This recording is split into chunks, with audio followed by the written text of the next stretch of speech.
and the subtitle I gave this talk is Circumventing the Inference Bottleneck.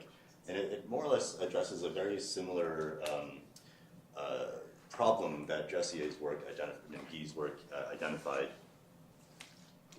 which is, well, I'll get into it, but just the idea that inference, right, we have to pay for inference to do learning. So, yeah, so the talk's going to be in 3 sections. So first I'm going to talk pretty much at the high level. It's not going to be very much about our method in particular. Oh, I should also mention this is joint work with Steve, Jordan Wood, Graber at SU Boulder, and Lisa.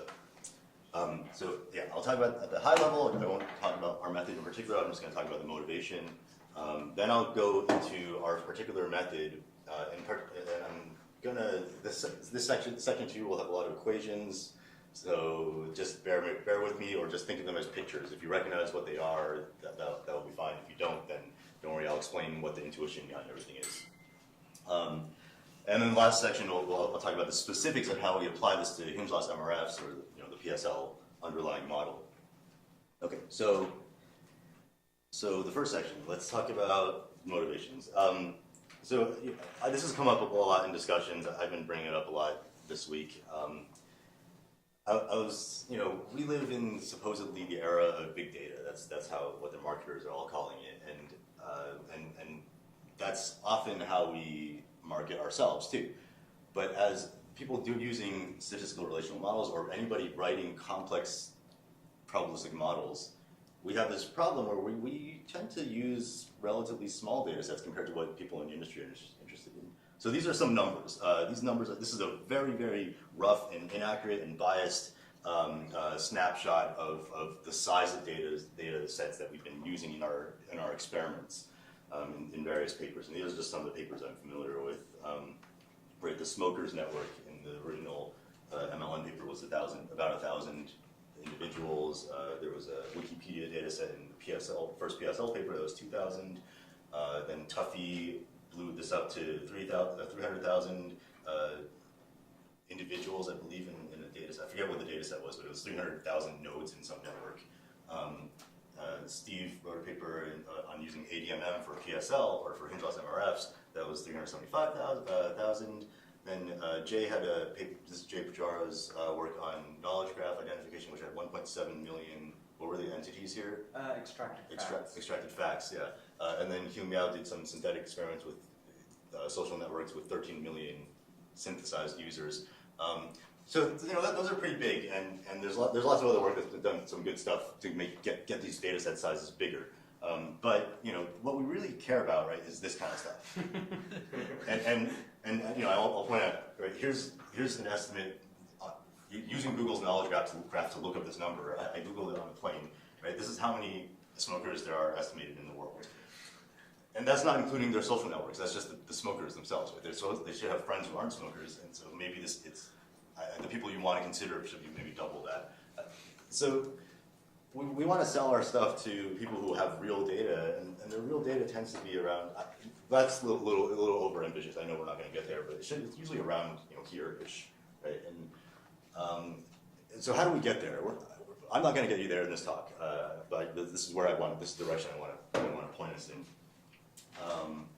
Yeah. So one of the things. So some of the things that we've been doing in our community and maybe even just graphical models communities to try to speed things up, to do faster inference in complex models, is to do things like smart indexing. So Dan spoke about this. Lifted inference, which has been all over. We just heard about it. Relaxation, which is more or less the principle behind why Hinge-Loss MRFs are reasonably faster than discrete models. Online inference that Jay will talk about, right? And many more. I'm clearly showing you a very tiny, narrow view of the different stuff. But most of this stuff is on progress on inference, and this is important. This is a good idea. There's nothing wrong with this. But I'm just pointing out that it's true that most of this is about inference, and the reason is because of this inference bottleneck for learning, or the reason that it is still a good idea is because of the inference bottleneck for learning. Right? Inference is pretty much a subroutine for almost all learning algorithms. Like we saw in the last talk, right, if you can do lifted inference faster, you can do learning faster. One would hope you'd be able to learning faster. So yeah, the typical learning algorithm looks something like this, right? You do a little inference, and then you do a little learning. You do another full inference, and you do a little learning. And you know that's the outer loop of most learning algorithms. Now, right, PLL is, or pseudo likelihood is an exception of that, but for most other, I guess, variants of maximum likelihood or things like that, we have this kind of loop. So this means that fast inference does necessarily bias fast learning, but the question is, can we get fast learning without fast inference? Right. Right. Well, the logical statement I wrote up there says maybe, or rather, it says nothing about that claim. So I say maybe, and what I'm going to show you is an approach that is a member of a family of approaches that attempts to do this, but at the end I'll show you exactly why it doesn't exactly accomplish this, and then I'll conjecture some. I'll show you. I'll talk about some crazy conjectures I have of truly accomplishing this, truly accomplishing fast inference without fast learning without fast inference. But okay, so the method we're going to use to attempt to accomplish this is something that we're calling paired dual learning. And it's called this because we're going to formulate a learning objective that includes two duals of inference objectives. So two dual inference objectives. It's going to come from, well, we start out with the goal of learning a probabilistic model with some latent variables.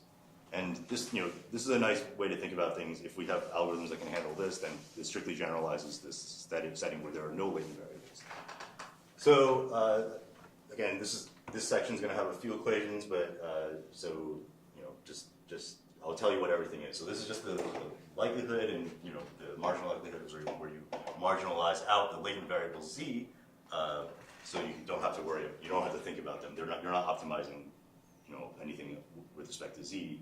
You just want to optimize the likelihood with respect to y and x, given x. And I'll be talking about exponential family models, which I realize is a limitation, but for now, let's just use that. So the important thing to note in this notation, the only reason I'm throwing this up there is because I'm writing these things with this normalizing function, what's called the partition function, but that borrows from physics and it only means something to people who know what it is. So it's the normalizing function that makes this whole thing a valid probability distribution. So we can rewrite the conditional probability with just some basic rules of probability as this ratio of likelihoods for any value of z for any setting of the latent variables, and if you take the log of that, you get this difference of these two partition functions. If you take the log of that and plug in these definitions, you get the difference of these two partition functions, these two log normalizers. Okay. And then from here, we're going to apply what to most people just feels like magic, but we're going to use this identity, which is a famous identity that's been explored a lot in the past, I guess, decade now. But we'll just have to take on faith in this talk because it took me a few years to really get an intuition for this. But this is basically the log partition function is equal to this quantity maximized over all probability distributions, and it's basically this is an inference objective. Right? This is like a maximum. This is an entropy, and this is an energy. So we can maximize the energy and the entropy. It is marginal inference. So we're going to take this and we're going to plug this in for each of these partition functions, and what we end up with is this thing, which is the saddle point view of likelihood. So, and I haven't done any approximations yet. This is just based on identities, which you can look up and just take on faith, or if you are smarter than me, you can understand exactly how they work. So what this is you have two inferences. You have you have to solve one inference over y and z, over the space of distributions over y hat and z hat of this inference objective, and then another inference of this q over just z. And these should be reminiscent of EM a little bit, because this is like an E-step inference. Because you're just doing an inference over the z probability distribution conditioned on y and x. Okay, so and here is a view of how this thing can be this is a strict generalization of the fully supervised setting where if you just get rid of z's, you just say there's no z variables, you just get something that looks like this where there's only one of these inferences. And you can view this as if it's doing, this max over a null variable set. So I'm going to talk about the upstairs thing, and this is just to show that it's the same as downstairs. Okay, and what typically people do, like I said, this hasn't been an approximation yet, so we're still dealing with NP-hard evaluation. The inferences are NP-hard. So what people usually do is they replace these inference objectives and these maybe the domains of these variables with something tractable. So sometimes you see things like this is meant to represent the local marginal polytope and some surrogate entropy that may be a beta entropy or something like that. This is something like a point estimate. This is what we're actually going to use for Hinge-Loss MRFs. Is that this is where we're using a point estimate for the variables, the variable distributions, and some surrogate entropy function that attempts to make things more entropic, but doesn't really satisfy any real statistical definition of entropy. So people will just sort of replace these things that are intractable with tractable variational forms. But yeah, and this is a very general view of learning objectives, because the upstairs thing is this marginal polytope view is strongly related to belief propagation and other convexified beta approximations. This one down here is strongly related to the latent structured SVM, which is another really famous latent variable structured prediction algorithm, learning algorithm, where you essentially replace this entropy with a loss function with the L1 or with the Hamming loss, and then you replace this with nothing. And then lastly, if you replace each of these entropys with nothing, you get the structured perceptron objective function, which many of us use, and it works really well in practice. So traditional learning algorithms do something like this. They iterate through, or they iteratively do things like, so EM does the E step, and then it tries to learn the weights given the fixed E step inference, right? So it does the max over Z of this thing, that's the E step, and then it does this joint, this is like it's like a fully observed maximum likelihood at this point. And then another approach you could do is just solve both of the inferences and take a gradient step with respect to the theta, and that also works pretty well.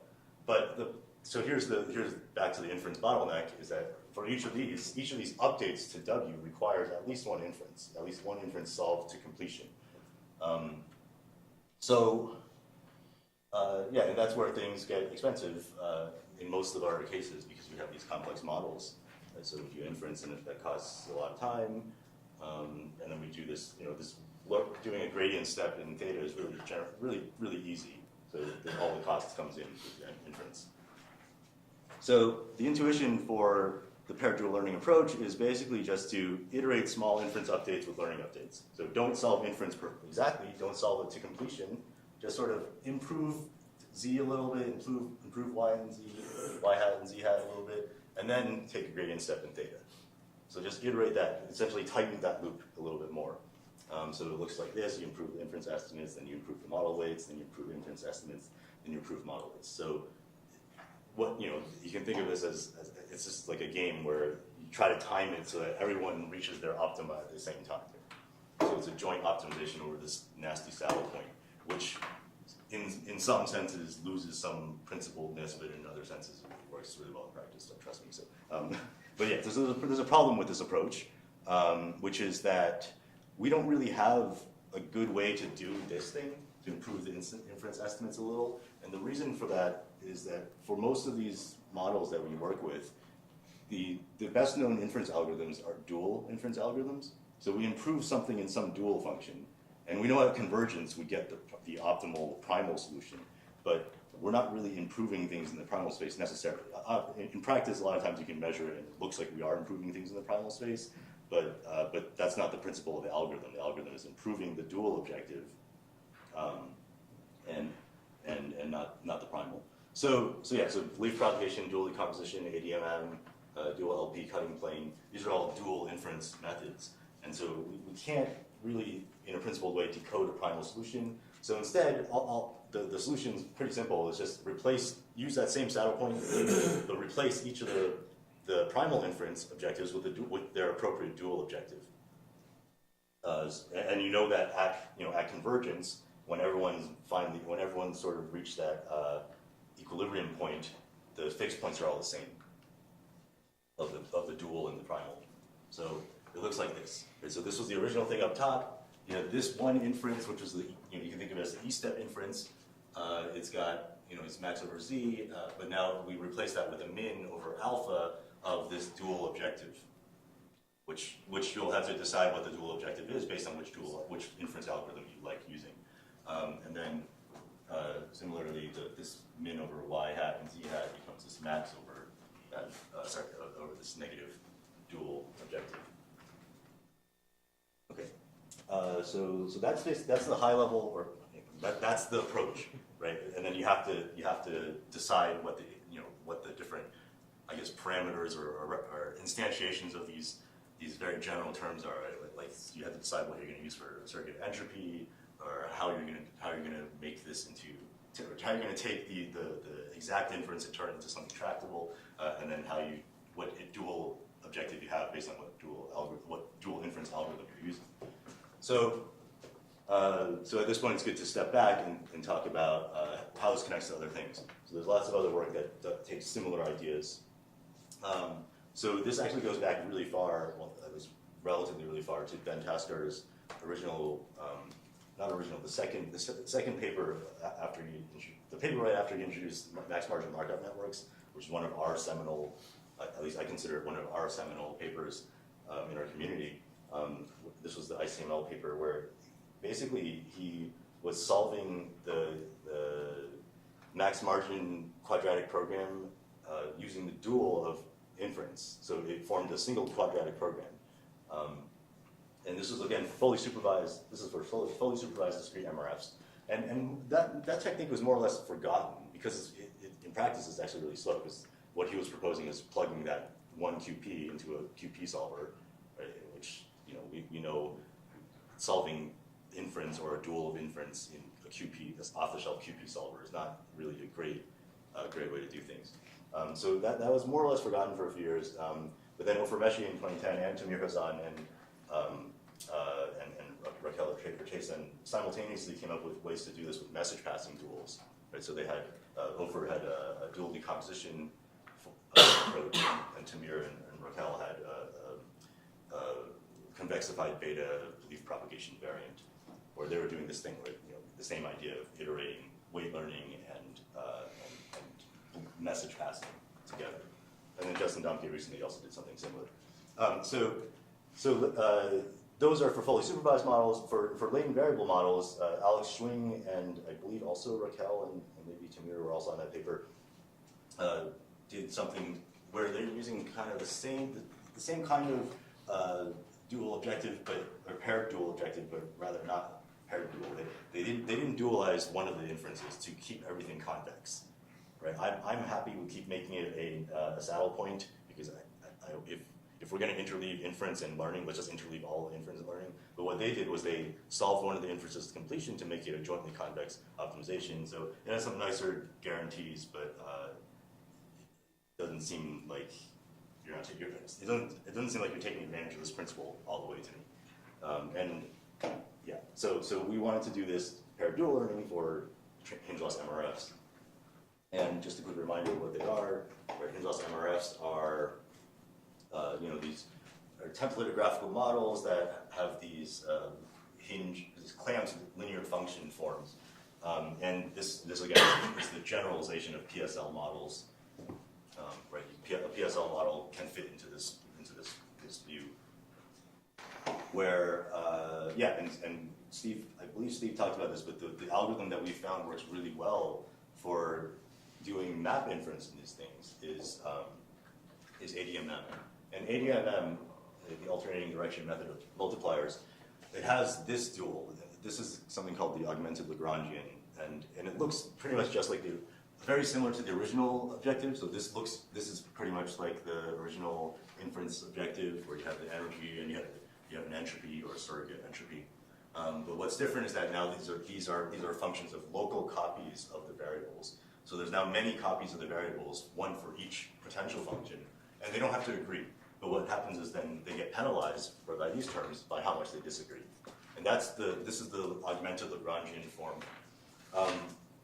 And I'm showing you this one last equation because I mentioned that you have to optimize theta with respect to these dual objectives. And when you have these decomposition-based dual objectives, in this work and in Ofremeshi and Tamir Hazan's work, the thing is that if you want to take a gradient with respect to the parameter weights of this relatively complex dual objective, all it does is touch here. But the only thing that affects the gradient is this thing right here. So this looks a lot very similar to what you do in primal learning. So you end up with a gradient that looks just like this. And the only thing that is really subtle on this slide, I'm not showing the comparison, but is that the only difference between this and what you would do in the primal version is that now these are indexed by I instead of just being one consensus Z and Y hat and Z hat. Those are indexed by I now. So the whole algorithm is solve this scary looking saddle point method by taking the prescribed dual variable updates, which are usually message passing or something like message passing, and then taking gradient steps or subgradient steps in theta and just do it all jointly. The idea is when you do these updates, you take some fixed number of ADMM steps or whatever inference algorithm you want to use. For example, just one, and just one update might be enough, and then you just update the gradient. So we ran experiments on this where we were asking two lines of questions. One is just the straightforward one is this approach any faster than EM or subgradient if we allow EM and subgradient to warm start their inference? Right, so is this buying us anything above warm start? Right, in the sense that when in EM you might think that, or we used to think before we came up with this idea, we used to think that if you just warm start EM, then you get all the benefits of, or in the sense that if you just take the beliefs or the dual variables from the previous round and you make one update to the weights and it's a small update to the weights, then if you start inference up again from the previous state, you should quickly converge. And that's a nice intuition. And then the other question I wanted to ask was, for paired dual learning specifically, does running just one ADMM step work best, or does running many ADMM steps work better? Right? Because that presumably this might work better because you're getting a better estimate of the original primal gradient. And we tested around 3 tasks, and I talked about some of these yesterday, so it's not too important to go into them. So we did the group modeling that Steve showed you, imagery construction, where we're basically running a probabilistic PCA, and then social trust prediction, which I showed you yesterday. So, so the answer to both questions, or the first question is yes, paired dual learning is remarkably faster than the primal methods. And in fact, I think in all cases, well, I'm only showing you one fold of these experiments, but all the folds look like this. You can argue that it more or less converges before the first round of EM finishes or the first gradient step of subgradient finishes. And that's because, right, the first inference is a cold start inference, and it takes hundreds of iterations to converge. So what happens is because we only, we update the weights after 1 iteration or 10 iterations, we quickly lower the objective by measuring, and what we're measuring on the x-axis is the number of ADMM iterations, which is our surrogate for time, where we didn't want to use wall clock time because the CPU may have been doing other tasks and all that stuff. So let's see. So yeah, the other question was whether paired dual learning with n equals 10 for the number of ADMM steps in between each update is faster. And at least in these experiments, we found that paired dual learning with n equals 1 is faster. But my hunch is that that's not a conclusive result. I think it being faster than EM is fairly conclusive. But for n equals 10, my intuition is still that there are probably some cases where you want to run more inner loop steps before updating the outer loop. That's all. Maybe that's only based on intuition. I don't really have any good evidence for that.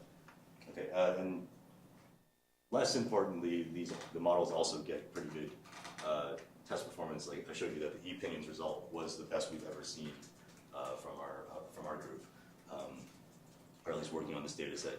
So and you know, these all four learning algorithms are given the same model, the same initialization. So here we're seeing that you know, you get some fluctuation maybe with local minima or just the path that the algorithms are taking toward those minima in their test performance. But this is all sort of really, you know, we showed this to demonstrate that these models aren't doing something wrong, but it's not really so important in terms of how they're doing on test performance, because really what we care about is when we as modelers design our learning objectives, do we optimize that learning objective better? Right. So if this goes wrong, it can be the fault of the learning objective designer. Okay. So let me summarize. I'm done. Okay. So the talk was structured in 3 parts, where I talked about circumventing the inference bottleneck, and then I showed you one approach for doing that at the very, very general level, which more or less includes a bunch of other contributions from other people over the past few years. And then I specifically talked about our instantiation for Hinge-Loss MRFs. So that's what I showed you, but then I sort of hinted at this at the beginning. I think that one of the things about this approach is that, yeah, it makes learning faster, but it still scales with the size of the data, and it doesn't take advantage of relationalness at all. It doesn't take advantage of templating. So for on one side, maybe lifting is a good answer to address that, where we could get, you know, if we have k parameters and k is constant, and our data set's growing with n, one would hope that we'd be able to learn. I mean, it's sort of silly that sometimes our models are like 5 parameters. It's silly that we can't learn that really fast, even though we have huge data. That should be fine. I mean, we should be able to do that. And I have some of the inspiration for why I think this is achievable comes from the IID learning, which I know is a totally different beast. But some of you might know about this. The result a few years ago, Sai Shorts and was it Kobe Kramer? Norm Singer, I forget. Well, some other big names in machine learning came up with the Pegasus SVM algorithm, which is a fancy name for just projected subgradient descent for the SVM objective. But as part of that algorithm, what was really novel about it was they had a proof that showed that with high probability you would get, you know, within epsilon of the true optimal objective in O of 1 over epsilon time, right? So there was no n in that running time bound, and it's essentially the same argument as templating, right? The idea is that if you just subsample, if you sample from your data set, it shouldn't. You only need so many data points. You only need so many examples of your templates to learn those very few parameters. I guess they call it the data laden or the data rich regime. And then so yeah, that's my hope for long-term. I guess a long-term target for us. And then lastly, I just want to point out that what I've done in this talk and in this work is talk about getting faster learning. And I said that I made this claim that we don't need faster inference necessarily to get faster learning. But that doesn't diminish at all any of the work that's being done to do faster inference, because at the end of the day, after we learn our model, we still have to do inference. So faster inference still gets us faster inference, and that's still as important, if not more important, than faster learning. The faster learning is good, but when we go to deploy, I mean, we know this story from other fields of machine learning where sometimes it's fine to spend a month of compute time learning a model if the output is a fast inference algorithm. But, okay, so that's it. So, yeah, let me know if you have any questions.